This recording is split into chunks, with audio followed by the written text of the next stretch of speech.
طيب، في اخر بارت عندنا بنتكلم عن الدبريشن ان ذا فريزنج بوينت والاوزموتيك بريشر. طيب، شوفوا حاجات صغنونه خالص ازاي. طيب، الدبريشن اللي بيحصل في الفريزنج بوينت ده، هو اصلا يعني ايه فريزنج بوينت دي؟ فاكر؟ يعني التمبريتشر at which the substance is converted from liquid state into solid state. طيب، عند الستاندرد اتموسفيريك بريشر او عند الاس تي بي، the freezing point of solution بتكون دايما ايه؟ ها، اقل بكتير من الفريزنج بوينت بتاعت البيور ووتر. give reasons برضو بسبب الاتراكشن فورسز اللي ما بين الووتر موليكيولز وما بين السوليوت موليكيولز او ايونز. بتعمل ايه؟ بتوبستراكت البايندنج بتاعت الووتر موليكيولز توجذر، بتمنع الووتر موليكيولز انها تعمل الايس كريستالز اللي احنا عارفينها في العادي. So لما نيجي نشوف الاماونت اوف سولت spread on the road in cold countries، بلد مثلا زي كندا، بيرشوا الايه؟ بيرشوا الحاجات دي. ثانية واحدة كده.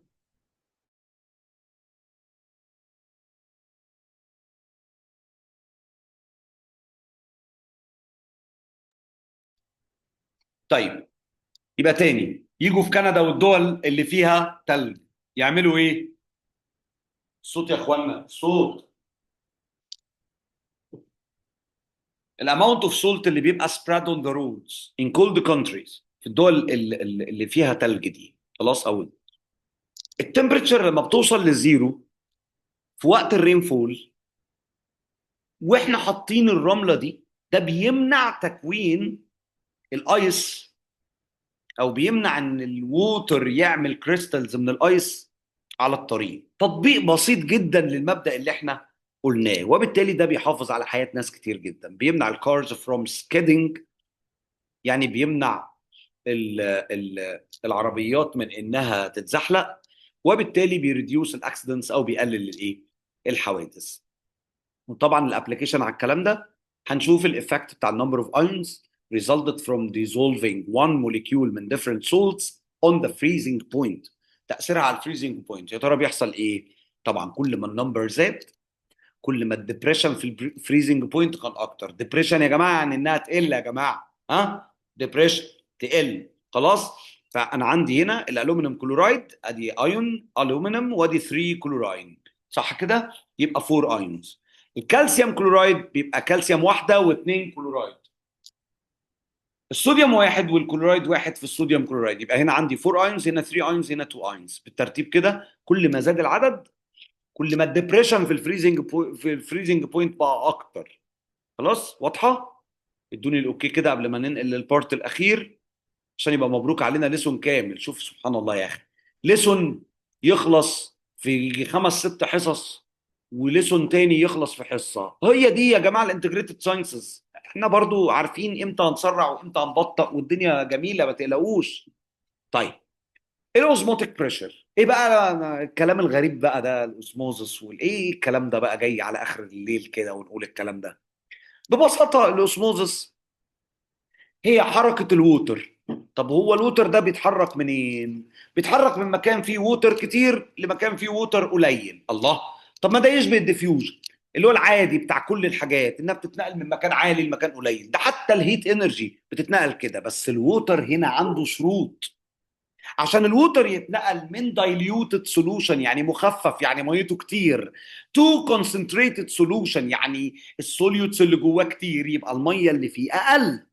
خلاص، يتنقل الووتر من المكان اللي فيه ووتر كتير اللي هو الدايليوتد سولوشن للمكان اللي فيه ووتر اقل اللي هو الكونسنتريتد سولوشن.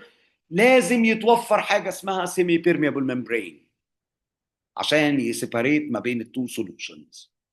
مش فاهم حاجه، يعني ايه الكلام ده؟ يعني الفلتر اللي عندنا في البيت، الفلتر ده شغلته ايه؟ ينقي الميه. طب معنى كده ايه؟ احنا بنجيب الميه من مصدر بتاعها، خلاص، وبنبدا ان احنا نحط سيمي بيرميبل ممبرين. فاللي بيحصل ايه؟ ان الميه بتعدي، والحاجات اللي جوه الميه ما بتعرفش تعدي. الميه بتعدي منين؟ من المكان اللي فيه ميه كتير اللي هو بره الممبرين، للمكان اللي فيه ميه اقل اللي هو جوه الممبرين. وبالتالي الميه تعدي وتسيب الطين وتسيب الحاجات السوليوتس التقيله اللي بتعمل مشاكل. وبالتالي الووتر ده ايه؟ وبالتالي الووتر ده يتنقى بالاعتماد على ظاهره اسمها الايه؟ الاوسموزس. خلاص، البريشر بقى اللي بيسبب الاوسموزس ده اسمه اوزموتيك بريشر. اتفقنا؟ سيب حضرتك دقيقه كده تقراه على محل مشكله صغيره عندي كده وراجع لحضرتك تاني. اقرا بسرعه يعني ايه اوزموتيك بريشر.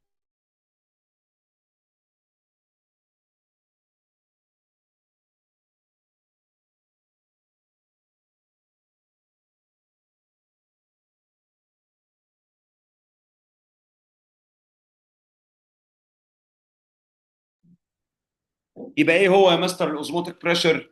هو البريشر that arises in the solution كنتيجه لايه؟ للديفرنس في السوليوتس كونسنتريشن ما بين مين؟ ما بين تو سولوشنز، ما بينهم ايه؟ ما بينهم سيمي بيرميبل ممبرين. ده بيسبب ايه؟ بيسبب الديفيوجن اوف ووتر باي اوسموزس او الموفمنت اوف ووتر موليكيولز باي اوسموزس فروم لو كونسنتريتد سولوشن اللي عنده لو اوزموتيك بريشر، اللي عنده ميه كتير، to the high concentrated solution اللي عنده high osmotic pressure through the semi-permeable membrane. لابد ان الميه تتحرك في الاتجاه ده من high concentration of water او high percentage of water يعني low concentration of salts.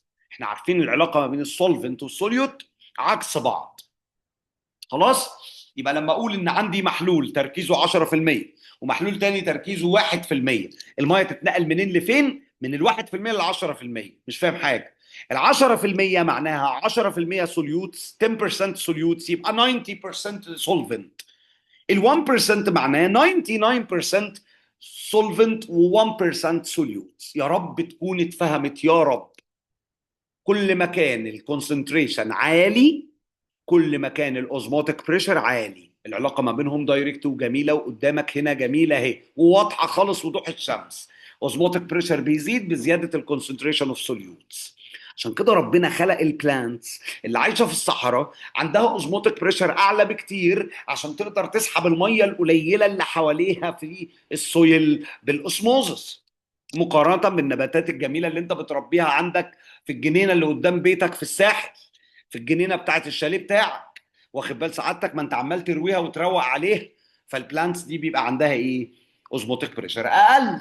طيب، يبقى في عندي دايركت ريليشن ما بين الاوزموتيك بريشر وما بين الكونسنتريشن اوف سوليوتس، ودي حاجه مش محتاجه شرح. ده يزيد ده يزيد. osmotic pressure increases by increasing concentration of solutes in the solution.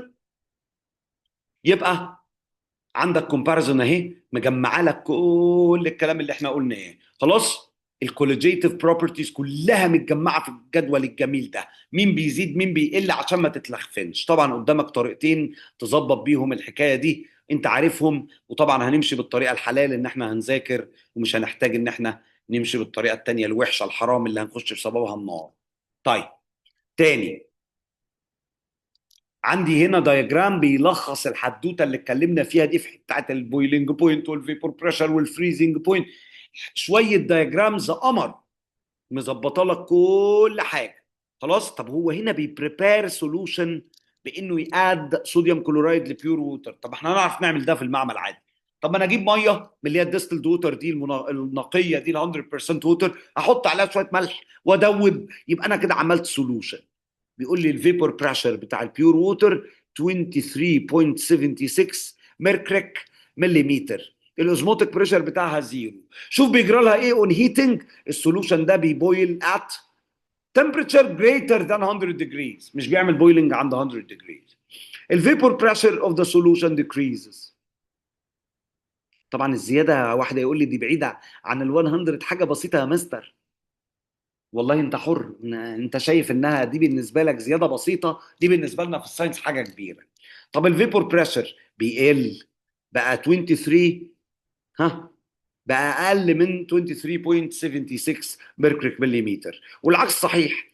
اون كولينج السولوشن فريزز at temperature less than zero. لا اله الا الله. يعني هو العادي الزيرو بتاع البيور ووتر وال100 بتاعت البيور ووتر، اكتر من 100 واقل من زيرو. خلاص. طبعا اخر حاجه عندك هي الاوزموتيك بريشر of the solution is arised. خلاص، لانه بقى greater than ايه؟ زيرو. ماشي الحل. نحل الاسئله دي وهتبعتوها لي بعد ما تخلصوا مذاكره بكره ان شاء الله، والسيشن دي هتبقى متاحه تقدر تتفرج عليها على المنصه. بشكر حضراتكم جدا على ان انتوا تحملتوا معايا النهارده البارت ده. بفكركم كمان بان في سيشن بكره باذن الله. حددنا الميعاد بتاعها صح؟ قلنا ان شاء الله بكره الساعه 8 مساء. خلاص، عشان ان شاء الله باذن الله تخلص معايا السيشن بتاع بكره دي، تقعد تذاكر الليسون اللي باقي لك ده وتظبط الدنيا ان شاء الله وتكسر الدنيا في الامتحان. عايز ولادي اعلى درجات في المدرسه، او في المدرستين، او في كل المدارس. وده بقى ايه، براحتكم، بمزاجكم او مش بمزاجكم. اتصرفوا، انا بعمل اللي عليا على قد ما اقدر، وربنا شاهد وعالم، وما اناش محتاج اقول الكلام ده في ريكوردنج، بس اديني عملت اللي عليا اهو. يا رب، يا رب بحق كل لحظة تعب، وبكل ميجا بايت أنا حرقتها من الباقات بتاعتي، وبكل حصة زيادة أنا اشتغلتها معاك ومش هقول لك هات فلوسها أبدا. خلاص، الكلام ده بيتسجل ما بيني وما بينك. أنا كده عملت اللي عليا قدام ربنا. شد حيلك بقى واعمل اللي عليك. حل، خلص حل، ابعت لي أي سؤال يقف معاك، وشوف حضراتكم على خير إن شاء الله بكرة 8 مساء. والسلام عليكم ورحمة الله وبركاته.